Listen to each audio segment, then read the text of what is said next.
साक्षी, कल जिस तरीके की घटना हुई, पुलिस आपको डिटेन करके ले गई, क्या कुछ था पूरा?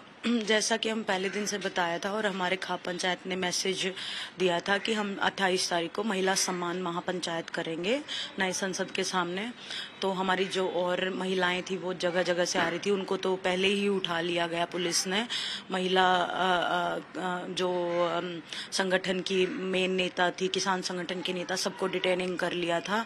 और हम जैसे पैदल मार्च हमने शुरू किया तो जंतर मंतर से 10 कदम से ही बैरिगेटिंग स्टार्ट थी। तो हमने बोला कि हमें जाने दो, क्योंकि हमारी सुनवाई वैसे भी नहीं हो रही। तो हम पैदल पैदल चल रहे थे, तो उन्होंने आगे से पुशिंग स्टार्ट कर दी कि नहीं आगे जाने देंगे।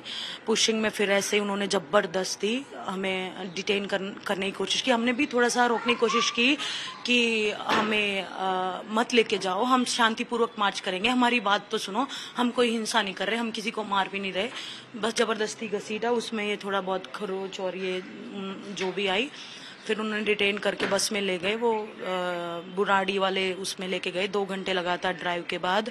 और मैं अकेली उस बस में थी। मैं उनको लगातार रिक्वेस्ट कर रही थी कि मैं घबराई हुई हूँ, मुझे अकेला मत छोड़ो, और जहाँ डिटेन करके लेके जा रहे हो मुझे उनके साथ तो लेके जाओ। उस बस में सिर्फ मैं अकेली महिला थी।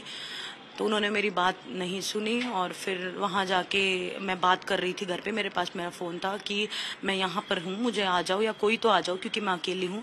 पीछे से कांस्टेबल ने मेरा फोन पुल कर लिया और फिर उन्होंने मतलब 6 बजे तक बिठाए रखा और फिर कोई फोन नहीं दिया, फिर उन्होंने छोड़ा।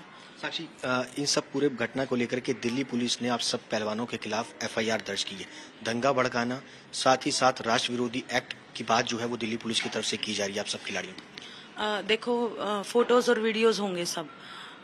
हम एक बंदा और इतना सारा फोर्स, हम कुछ भी नहीं कर सकते थे। हम सिर्फ यही रिक्वेस्ट कर रहे थे, अपने आप को रोकने की कोशिश कर रहे थे कि मत बस में चढ़ाओ, मत करो डिटेन। इतने सारे के साथ हम हाथापाई नहीं कर सकते, ये तो देखने वाली बात है। और फोटोज और वीडियोस आपको मिल जाएंगे कि हमारी कैसी हालत बनाई हुई है।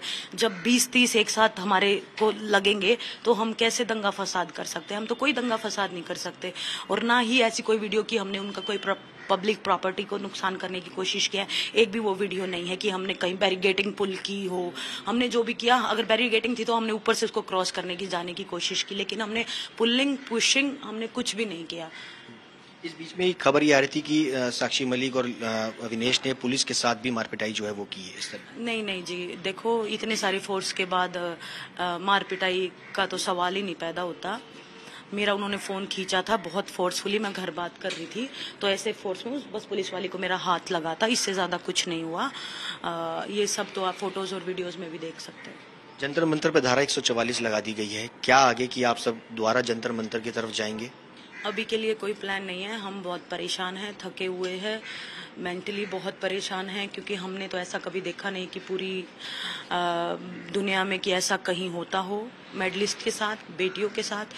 ये सरासर गलत है। ये बेटियों की हत्या की जा रही है और बड़ा ही शर्मनाक कल का जो है वो सब था।